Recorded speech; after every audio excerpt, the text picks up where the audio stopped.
From Hollywood for Hormel and Spam, we present Crazy People. George Burns and Gracie Allen.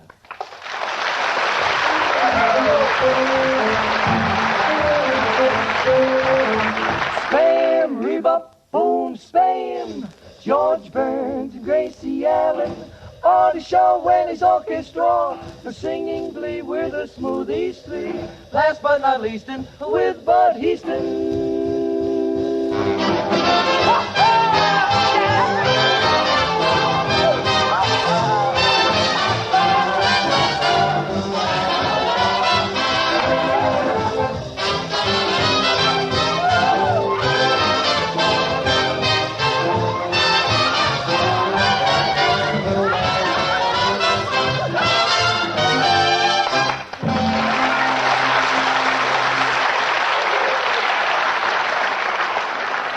Monday night brings another gay Burns and Allen show to your house and another hint for serving a warm weather supper. Get a can of Spam, S-P-A-M. Slice this tender, juicy, grand-tasting meat and serve with tomatoes stuffed with cottage cheese. Add your favorite iced drink, a simple dessert, and you have a swell supper you can fix in a jiffy. Dad and the youngsters will like the tasty flavor of Spam. The way this delicious meat fills up a husky appetite.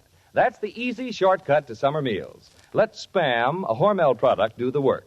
Get a supply at your food store. Just ask for Spam, the meat of many uses that keeps without refrigeration. Be sure to try the easy recipes on the label. You'll be surprised what Spam can do for your meals.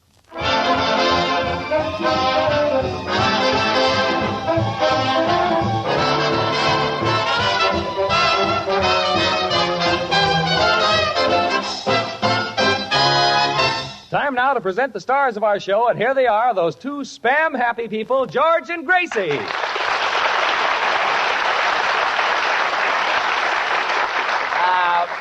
Thank you very much. Now, don't forget, Bob, what you promised before the broadcast. It's a date tonight. Well, You and Bud have a date? Yeah. yes, George. Gracie wants me to take her to the Hollywood Bowl. This might be a surprise to you, but there's nothing going on at the Hollywood Bowl tonight. Well, there will be when we get there, if you know what I mean. I think I know what you mean, but before you get yourself involved in this little romance, Bud, it would be sort of a nice idea to meet Gracie's family. Oh, are they a sociable lot? Congenial.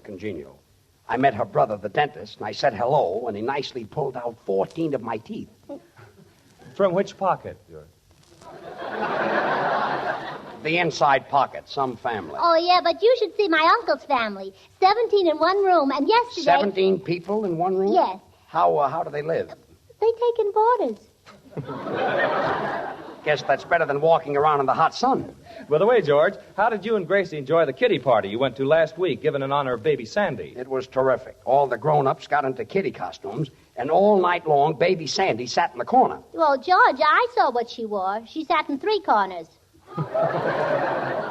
Well, that covers that. Oh. For me? Oh, thanks. Some party. Edward G. Robinson and Jimmy Cagney skipping rope all night. Oh, yeah. Boy, was Skinny and us angry. Yeah, what was he angry about? He was the rope. Well, that's a new twist. Say, George. Oh, say, you have to wait. I'm going to scream tonight. What? Come here. Oh, secret, huh? Yes. You know that every time Jimmy Cagney gets a new girl, he just can't seem to hold on to her. I see. Incompatibility? No, incompatible Brian.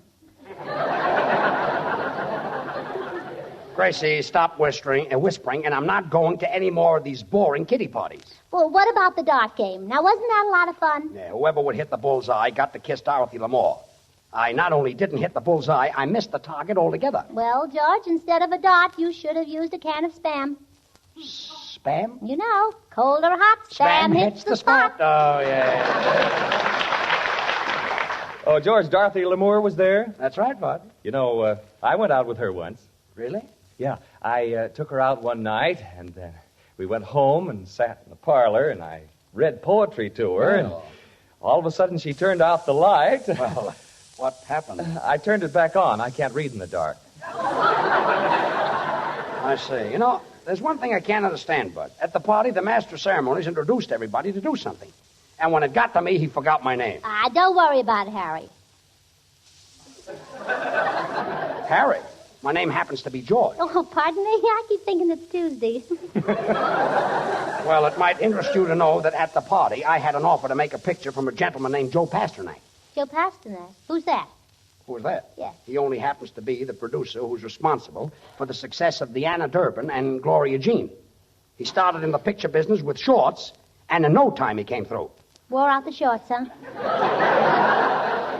Yeah, slid down the banisters. Well, anyway, Mr. Pasternak is looking for a comedian for his next picture, and he's coming up here to see me. Oh, you going to help him find one? Remember me, George Burns, comedian? Last week the audience screamed when I wore those funny pants. Didn't I have them laying in the aisles? Yeah, well, you should have worn suspenders.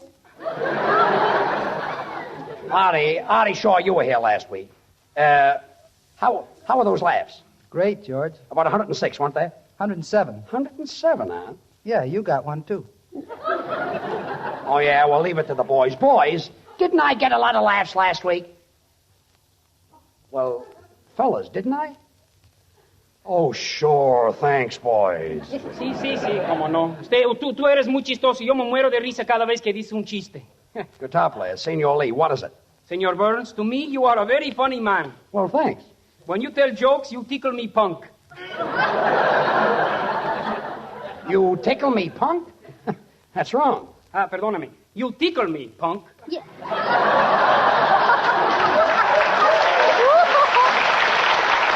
That's better, yes. Artie, what are you going to play tonight? George, come here. Oh, a secret, huh? Yeah, I've got a special arrangement of April showers. Why are you whispering? Well, Senor Lee, my guitar player, doesn't like that number, and he's hard of hearing. Senor Lee is hard of hearing? That's right. Why, that's a beautiful number. Oh, when April showers fall. See, George, you might turn out to be another Nelson Eddy. Will come your way on. Nelson Eddy. Take away his hair, and what have you got? Jack Benny. Oh, quiet. Leave it to Artie Shaw. He happens to be a great musician. What do you think of my voice, Artie? Well, personally, George, I think you picked the wrong kind of numbers. You do?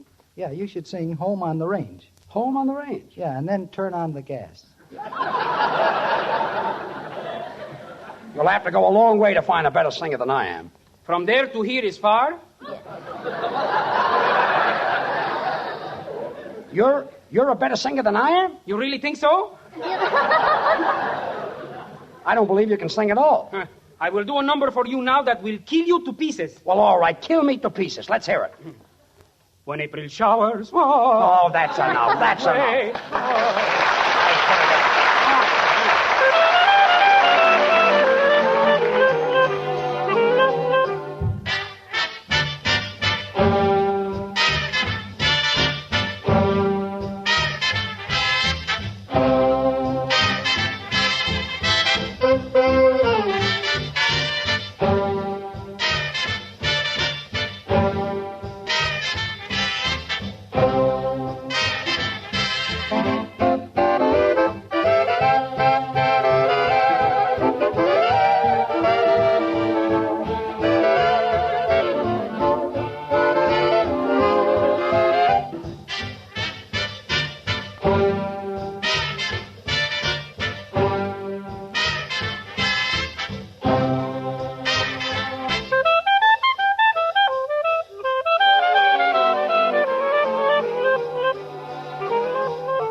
That was Sweet Sue, played by Artie Shaw and his orchestra.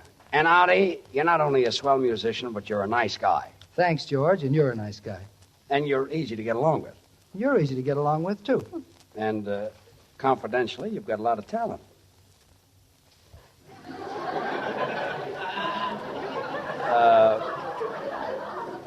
Well... Thanks, George. Now, listen, everybody. When Mr. Pasternak gets here, remember, I run the show. I get the idea for the show, I write it, direct it, produce it, and act in it. Get it? Okay, Austin. Awesome. My name is George. I keep thinking it's Tuesday. You can stop with that, too. You don't even know who Orson Welles is. I do, too. He's making a picture for 21st Century Fox. 21st Century Fox? It's 20th Century Fox. Well, by the time he finishes the picture, It'll be 21st Century Fox. Yeah. Well, anyway, he's a big producer, and when he... Just a minute. Hello? Who? Gracie, it's for you. Oh. Hello? Gracie Allen Spam's Meatheart speaking. Spam's Meatheart. That's cute. Who? Who, Bessie? Oh, that's too bad. Goodbye. Well, that's a smart phone conversation. Well, George, that was my sister Bessie. You know, she's the one who's married to an aviator. He's a stunt flyer, you know. A stunt flyer? Yes. He went up in the air last week, and he looped the loop 50 times, and when he was going into it for the 51st time, he saw something coming toward him that frightened him to death. What'd he say? His aeroplane. His aeroplane? He dropped 20,000 feet. Well, didn't he have a parachute? Sure. He pulled the string for 20 minutes. And, what happened? He unraveled his underwear.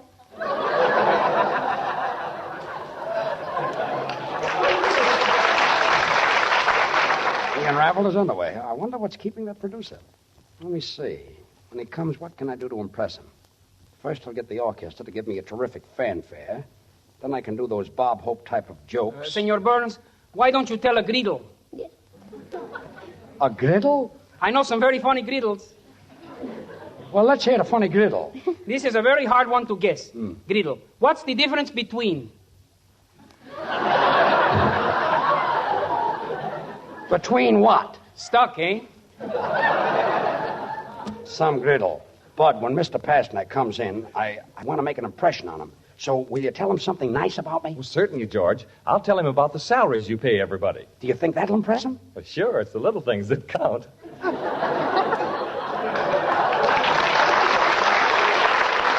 Well, that'll be nice. George, I've got an idea that might help you. What is it, Artie? Well, I've got a wonderful reference about myself, and when Pasternak comes in, I can switch it and say it's about you. Swell, Artie.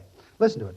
You are a very bright person, one that makes friends easily. You have great talent and are destined to reach the greatest heights of success. That's wonderful. Where'd you get it, Artie? Out of a weighing machine.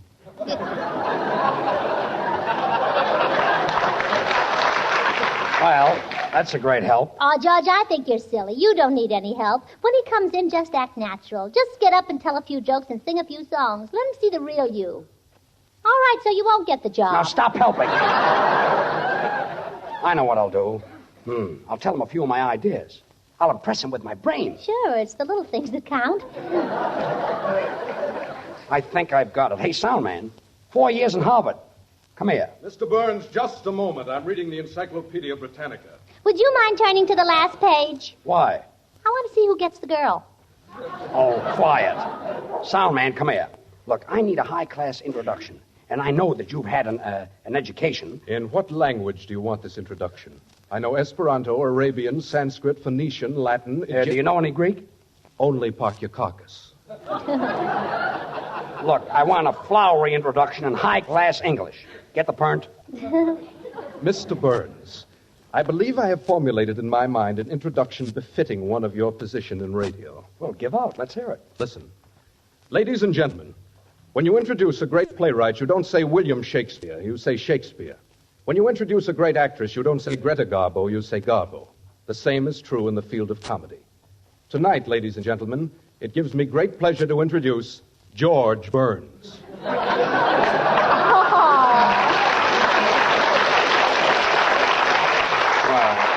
thanks very much, and remind me to give you a new doll for Christmas. And now the Smoothies, Babs, Charlie, and Little will sing Mr. Meadowlark. George, Yeah? is there any chance of us getting in the picture? Well, have you ever had any experience? Experience? We've been in all the RKO pictures. In all the RKO pictures? What did you do? Oh, that's beautiful, beautiful. The beginning of the picture. Well, just sing your little number.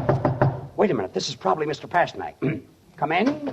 Hello, everybody. Hello, Mr. Pasternak. Gracie, it's your girlfriend, Bubbles. Pasternak is a producer. Did you ever hear of Three Smart Girls? That's Bubbles. It is, huh? Say, George, the girl at the information desk told me to tell you that Mr. Pasternak called, and he said he'd be right over. Well, thanks, Bubbles. And Gracie, did I get a thrill? I was just down at the drugstore, and they named a sandwich after me. Really? Uh-huh. It's a triple-decker chicken sandwich. You don't say. Yes, 2 chickens between 3 loaves of bread. Well, that's a nice little tidbit. What's killing you now, Gracie? Oh, remember, Bubbles, when you got on the scale at the drugstore the other day?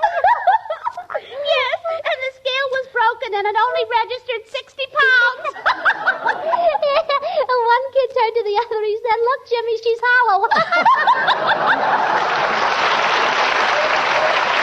Motives, the song.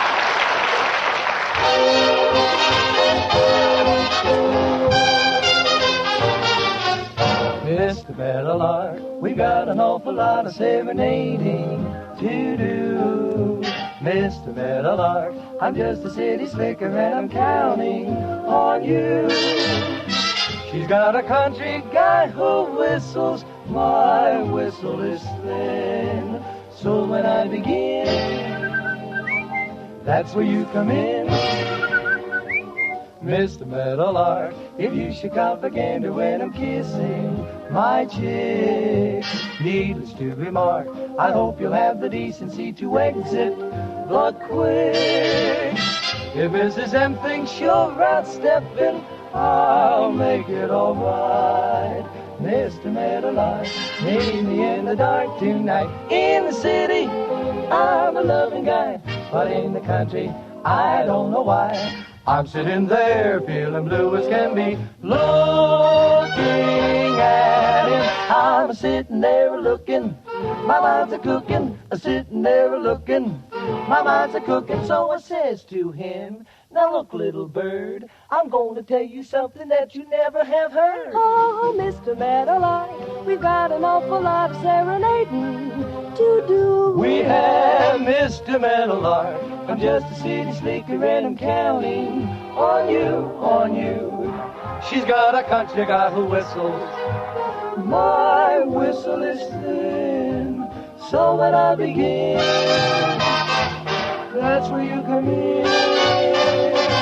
Mr. Meadowlark, if you should come again to when I'm kissing my chick, needless to remark, I hope you'll have the decency to exit but quick. If Mrs. M thinks you're outstepping, I'll make it all right. Just listen, Mr. Meadowlark, meet me in the dark tonight.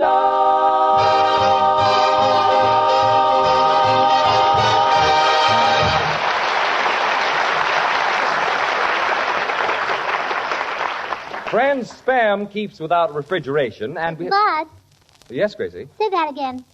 Spam keeps without refrigeration? Yeah, say it again. Spam keeps without refrigeration. Again. Spam keeps without refrigeration. Again.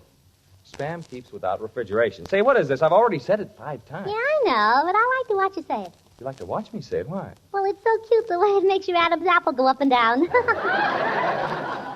Well, Gracie, I don't know what Spam does to my Adam's apple, but I certainly know what it will do to your appetite. And friends, I know that you don't want to spend a lot of time in the kitchen these warm days, but when Dad and the youngsters say, "We're hungry," you've got to fill them up. Now, that's the time to let Spam, S-P-A-M, do the work. Spam keeps without refrigeration. There goes again. So it's always ready for quick action. Just open a can of this tender, grand-tasting meat, slice, and serve with sliced tomato, cottage cheese, or any one of your favorite summer salads. Men folks like the meaty flavor, the satisfying goodness of Spam. And you'll like it because you don't have to cook Spam. Just open the can, and it's all ready to eat, the perfect thing for hurry-up meals. Get a can or two when you shop tomorrow. Just ask for Spam, S-P-A-M, and try the easy recipes on the label. Then you'll know why Spam is America's perfect hot weather food. Slice it, dice it, fry it, bake it, cold or hot, Spam hits the spot.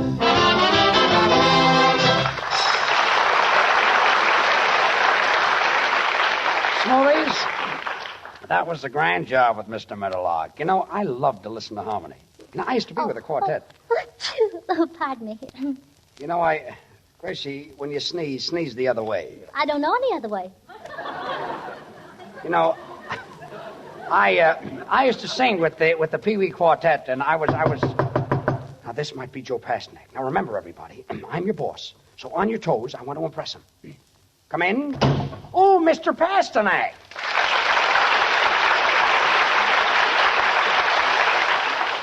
Hello, Mr. Pasternak. Hello, George. Gracie, take Mr. Pasternak's hat and coat. While he's still looking? Just take it, Gracie. Just take it. George, I rushed right over, but I can't stay very long. You see, I'm in the middle of a new picture, Seven Sinners, with Marlene Dietrich. I know. I've been working very hard. Now, tonight I'll have to go back and probably be stuck with Marlene Dietrich until 3 in the morning. Should happen to me. Mr. Pasternak, do you rehearse the actors, too? I do all the scenes for them. If it's a love scene, I do that, too. You mean you kiss them? Oh, I kissed all the movie stars. Really? Oh, tell me, is it a thrill to kiss Clark Gable? Gracie, please. Miss Ellen, who'd want to kiss Clark Gable? Should happen to me. So, Mr. Pasternak, the comedy part of your next picture's still open, huh? Yes, George, that's why I'm here. As a matter of fact, I heard nothing but George Burns for the last few weeks. Really? Who's been telling you about me? You have. Well, you're not making any mistake. Artie Shaw, do I get a lot of laughs on this program? Yes, indeed. Mr. Pasternak, George has more talent in his little finger than Benny, Allen, and Hope together, it says here.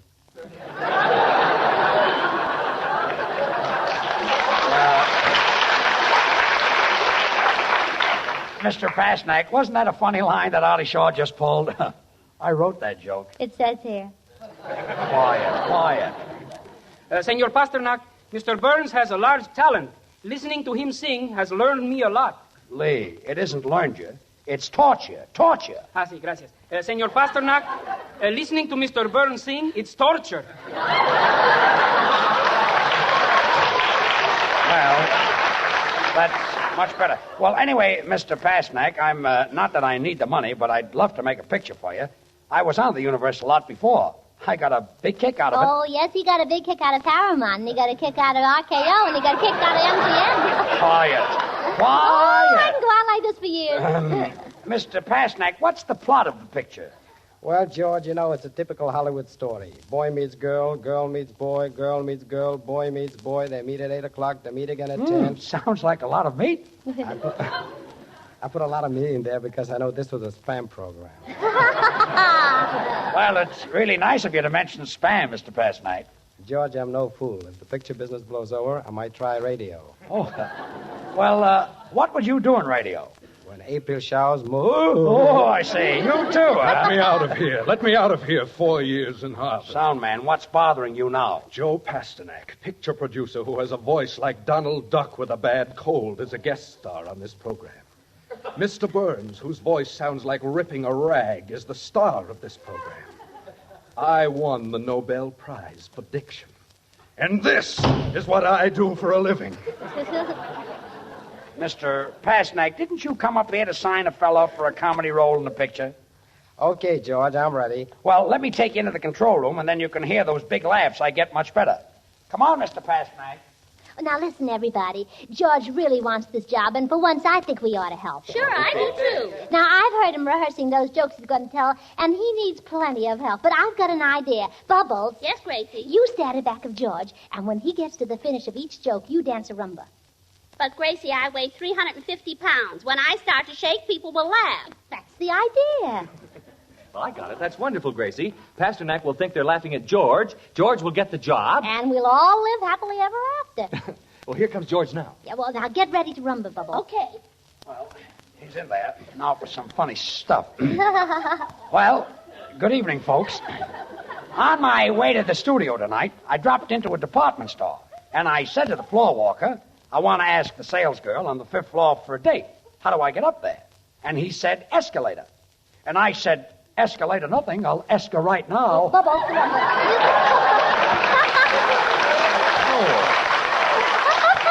boy. Green. What a laugh. I got 'em rolling out front. They're rolling in back, too. Say, folks, you should meet my girl. She's really a honey. I call her Knob because she's something to adore. Oh, boy. What a scream. Am I a success? Hip, hip, hooray. Well, I don't know about the hooray, but those hips are doing all right. Of course, folks, my girl isn't very healthy. She's a little puny. You know what a puny is? A puny is a small horse. Imagine such an old joke getting such a big laugh. She's only 34. Who's only 34? Oh, here comes Mr. Pasternak. Oh, well, let me do the talking. Well, Joe, how did you like it? It was terrific, George. I never heard such a laugh. I got a contract right here. Really? You really mean it? A contract for me? No, for the fat girl who did the funny dance while you were telling those broken-down jokes. Fat girl? Well, doing a funny dance. Well, that's a fine thing. I give an audition and Bubbles gets the job. Well, goodbye, George. I'm leaving tonight on a talent search. I'm going east to get some new faces. New faces? But, Mr. Pasternak, what about me? Oh, yeah, Mr. Pasternak. Get one for George, too. Is that so? Okay, Gracie.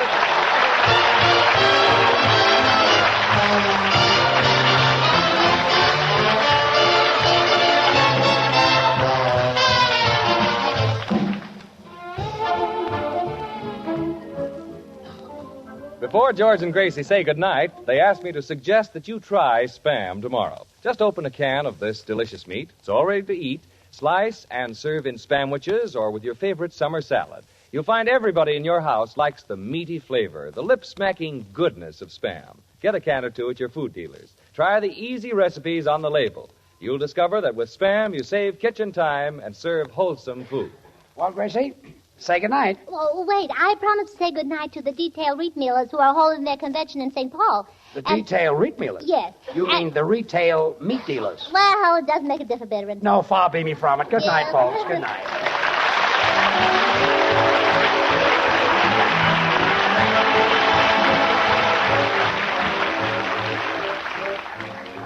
Listen again next Monday night, same time, same station, for George Burns and Gracie Allen, with Artie Shaw and his orchestra, and the Smoothies, brought to you by Hormel and Spam. Until then, this is Bud Heaston reminding you to remember that cold or hot, Spam hits the spot.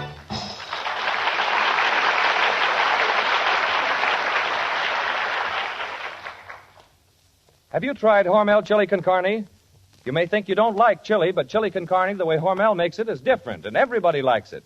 Double your money back if you don't like it. Try Hormel chili con carne.